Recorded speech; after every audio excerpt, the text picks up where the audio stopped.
Las raíces triliterales van cambiando de significado, o sea, generalmente la mayor parte de las palabras se basa en raíces triliterales, va cambiando de significado de acuerdo a las características de la estructura, ¿sí?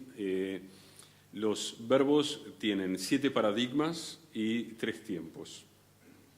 ¿Sí? Todos los voy a mencionar en tercera persona del singular, en pasado, para la raíz kaf, taf, bet, y ahora voy a explicar. Digamos, cada paradigma, dije, tiene 3 tiempos, pasado, presente y futuro. El pa... ok. Sí, sí, no... Para de... Sí, sí. No, para la grabación. Para la grabación, sí, sí, entiendo. No. Ahí. Bueno, apretaste. Sí. Ok. Estos 3 primeros paradigmas son activos. Los 3 siguientes son el pasivo de cada uno de los activos. Y el séptimo paradigma es reflexivo. Entonces, tomamos una misma raíz, que en el primer caso es él escribió, en el segundo él copió, en el tercero es aquello fue escrito. Sí, es una forma más pasiva que activa, pero vamos a decir. Acá eso sería, aquello fue dictado para que esto sea escrito. Aquí él dictó. Esto fue escrito. Y esto se escribió por sí mismo. ¿Ok? Bueno, en el hebreo moderno se utiliza como correspondencia. Exacto. Itkatvut, claro, si bien se escribió por sí mismo, pero también se escribió, nos escribimos entre nosotros, pero él mantenía correspondencia epistolar con otro, vendría a ser. ¿Está más o menos claro esto o estoy hablando más chino que hebreo? Sí, hay que tener cuidado, pensé que estábamos cerca. La evolución del idioma no fue ajena a la situación política del pueblo judío. Desterrado en su mayoría de la tierra de Israel por el emperador Adriano, quedaron pequeñas comunidades en las principales ciudades de lo que sería la tierra de Israel y en algunas aldeas. En las diásporas, el hebreo siguió siendo el idioma de la liturgia, la lengua de los intelectuales y cultos y lengua franca entre comunidades judías. Pero fue perdiendo su estatus de lengua viva, el idioma en que se hace de todo, desde la compra de papel higiénico hasta la demostración de un teorema complejo. ¿Sí? Desde jugar una partida de ajedrez al intercambio de recetas de cocina. Los judíos, en los lugares en que estaban, comenzaron a hablar el vernáculo. En algunos se desarrolló un híbrido que combinaba el vernáculo con palabras y expresiones propias de la liturgia y del modo de vida que impone la religión judía. Los ejemplos más conocidos de otros idiomas que no son hebreo son el yiddish y el judeo español o ladino, pero no son los únicos. Voy a mencionar realmente a vuelo de pájaro, entre otros, el yahudik, que es judeo árabe, el kurdo, que es un dialecto arameo del Kurdistán, el judeo berber del Magreb africano, el shuadit, que es un dialecto judeo provenzal y un largo etcétera. Algunos son idiomas de muy limitada difusión, otros más masivos y otros, como el caso del yiddish, con una muy rica tradición literaria, pero si entro en eso nos alejamos del hebreo, que es nuestro tema de hoy. Como dije, el idioma se fue anquilosando, pero no murió del todo. La casi totalidad de los textos en hebreo desde el siglo XIV en adelante son religiosos o cánticos litúrgicos. Literatura rabínica, responsas, o sea, preguntas sobre leyes en que se consulta a un rabino y el rabino responde, etc. Casi nada de poesía laica, casi nula la prosa. En 1848 y 1853 se produce una pequeña revolución y es que aparece la primera novela moderna en hebreo. Se llama Ahavat Zion, un amor en Sion, de Abraham Mapu. El estilo del hebreo es el hebreo netamente bíblico. Para darnos una idea, piensen en una novela escrita en el español al estilo de Casiodoro de Reina, más o menos, la traducción clásica de la Biblia al español. Muy florido, con arabescos, recuerda la literatura francesa y española de la época, recuerden, mediados del siglo XIX. Cuando se publica la primera parte, ¿sí? O sea, no es casual el timing en que Mapu publica esta novela, coincide con una serie de levantamientos contra los grandes imperios de Europa. Recuerden, la Primavera de los Pueblos de 1848. Hay un libro mucho más famoso, publicado en ese mismo año, el Manifiesto Comunista, que empieza diciendo que un fantasma recorre Europa, y la verdad que era toda una horda de fantasmas que andaba por ahí. Entre ellos, fantasmas de renacer cultural y lingüístico de muchos de estos pueblos que se levantaban y clamaban por recuperar sus raíces culturales, como forma de oponerse a los grandes imperios que los habían oprimido.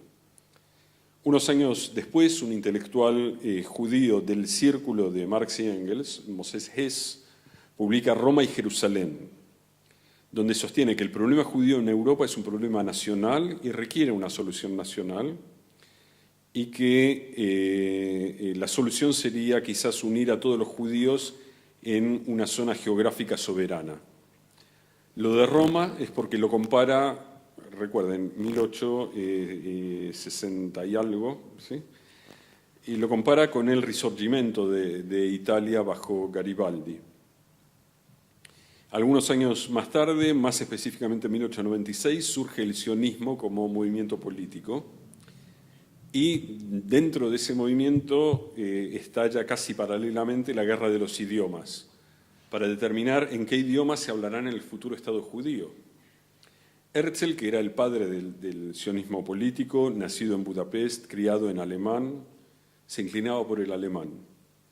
Otros por el yiddish, que era mucho más hablado por los judíos de Europa Oriental. En términos numéricos tenía cierta lógica, digamos, la elección del yiddish.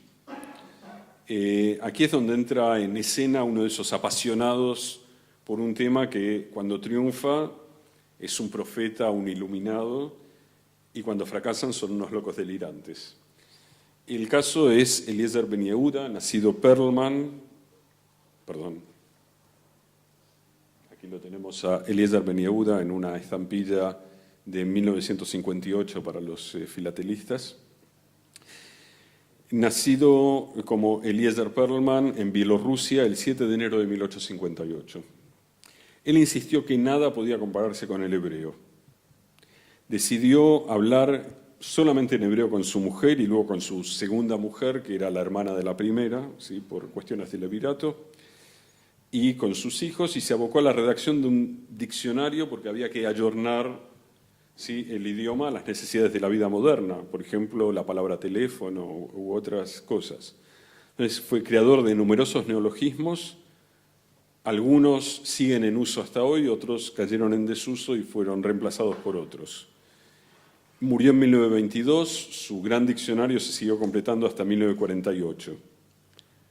Los más feroces opositores a Ben Yehuda, llegando a veces a actos violentos, eran grupos ultraortodoxos religiosos. El argumento que siguen utilizando esos grupos hasta nuestros días es que se trata de un idioma sagrado, ¿sí?, que debe confinarse al uso sacro. En el mismo idioma, dicen ellos, en que rezamos al Todopoderoso, no podemos explicar al médico que el nene tiene diarrea o comprar tampones en una farmacia. Sin embargo, la línea de Ben Yehuda se impuso y hoy en día es, como dije, uno de los idiomas oficiales del Estado de Israel, la lengua en que se imparten órdenes en las Fuerzas Armadas, en que los parrenderos se ocupan de despejar inmundicias, en que los científicos desarrollan algoritmos y los amantes se confiesan sus secretos eróticos. Es la lengua en la que los niños leen la Biblia en el colegio y a Harry Potter en la casa, en la que debaten en el Parlamento la derecha, el centro y la izquierda, y en la que un mecánico con cara de circunstancia te anuncia que hay que cambiar los platinos y que por suerte vos te lo deja nada más que a tanto. Sí, es también la lengua en que los hinchas alientan a la selección y comentan la dudosa moralidad de la mamá del árbitro, como en todas partes. Ben Yehuda fue contemporáneo de otros campeones de causas similares, por ejemplo de Sabino Arana, ¿sí?, el padre del nacionalismo vasco y del renacimiento del euskera, que es un caso que tiene varias similitudes con el renacimiento del hebreo. Entiendo también que hubo una cierta colaboración o contactos en algún momento del País Vasco. El País Vasco se interesa mucho por el tema de la adquisición del hebreo por parte de inmigrantes para enseñar a adultos.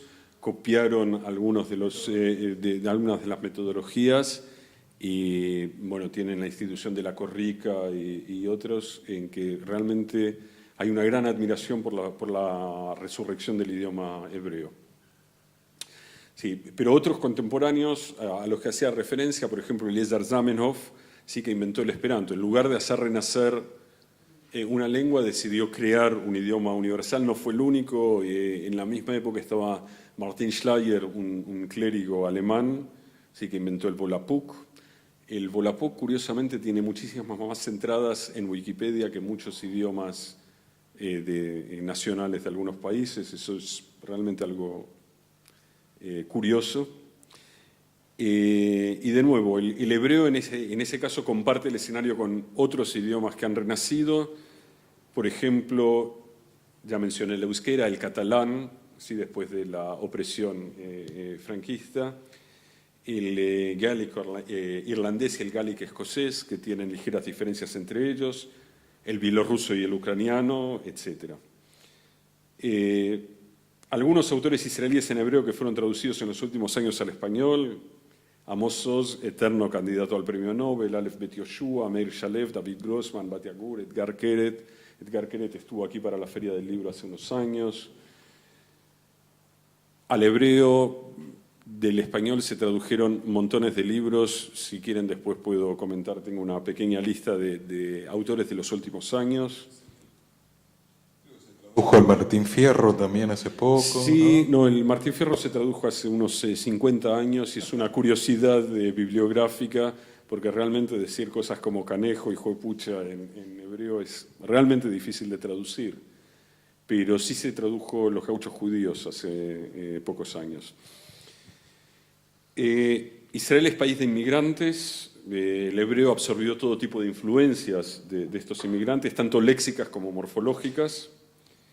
El idioma tiene un guardián por ley, que es la Academia de la Lengua Hebrea, ¿sí? Vela por su ortografía, aprueba o acuña neologismos, o sea, buena parte de los neologismos vienen de arriba hacia abajo en hebreo.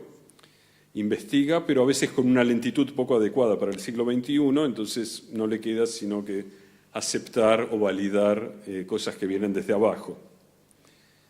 Al fin y al cabo, muchos de los neologismos que inventan son rechazados porque son claramente productos de laboratorio o de una torre de marfil. La academia, curiosamente, es la continuación del comité que fundó, entre otros, el propio Ben Yehuda. Sí, una de las salas de la academia contiene la biblioteca original de Ben Yehuda. Aquí fotografié, perdón. A Ilan Stavans, que escribió un libro, Resurrecting Hebrew, que apareció el año pasado. Si quieren, después puedo hablar un poco sobre eso.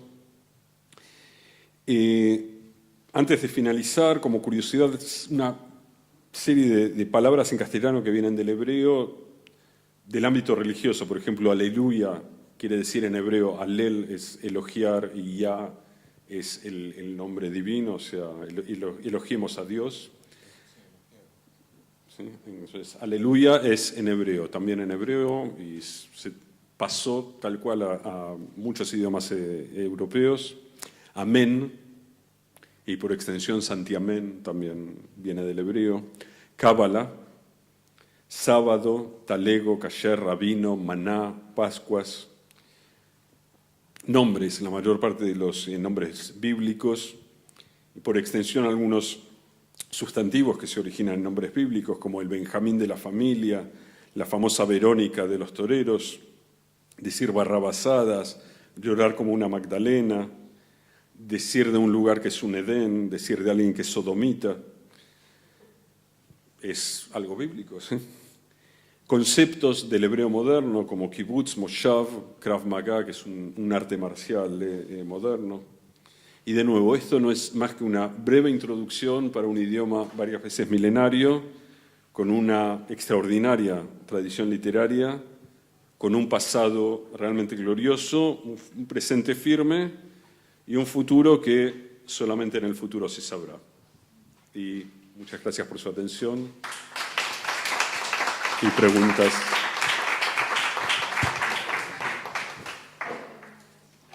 Otra curiosidad, quería darles, de nuevo, para ver la influencia a veces entre grupos inmigrantes, tenemos acá, si bien la palabra viene del portugués, pero esto es una tienda de productos musicales en Tel Aviv llamada Quilombo. Este es un restaurante en México, en la Ciudad de México, en el Distrito Federal, se llama Falafel Benzoná. Para los que no saben, Benzoná quiere decir hijo de, etc. Bueno, ahora sí, muchas gracias. Bueno, ahora es donde viene la parte de las preguntas y donde todos tenemos que participar justamente para terminar de coronar la fiesta. Y yo tengo una pregunta porque ustedes hicieron una presentación de la lengua, pero no nos explicaron en ningún momento cuáles son las dificultades de traducir desde esa lengua al castellano. Entonces, justamente, ¿cuáles son esas dificultades, las principales? Yo creo que algo de eso, digamos, sí se menciona. Una de las dificultades es el excesivo respeto que puede provocar un texto determinado. Yo leo muchas traducciones donde el traductor no se atreve siquiera a variar la sintaxis original, el orden de las palabras. No voy a aburrirlos, me traje un libro de Salmos que dije, por ahí lo saco como para mostrar, donde el traductor no osa modificar nada, ni el orden de las palabras y obviamente lo que uno lee como traducción es un engendro. Quizás un poco lo que pasa en esos casos es que uno cree, esos traductores piensan que el lector es un lector que conoce hebreo, sabe hebreo, me estoy refiriendo al contexto religioso, y que usa la traducción como una ayuda de lectura. ¿Sí? Comparto la opinión de Gerardo. Aquí hay que entender, o sea, si bien esa es una característica también de los malos traductores de otros idiomas no sacros, y eso lo vemos porque siempre leemos malas traducciones, también del inglés o del francés o de otros, el concepto que existe claramente en la religión judía de Katuv, Kach Katuv, así fue escrito, o que a veces conocemos del árabe, Maktub, ¿sí? Está escrito de tal forma. Así como está escrito, como fue dictado por un autor bastante peligroso y con el que no hay que meterse, así tal cual lo tenemos que dejar. O sea, hay mucho de eso de temor y respeto reverencial ante la palabra, y no en vano, digamos, se dice la palabra.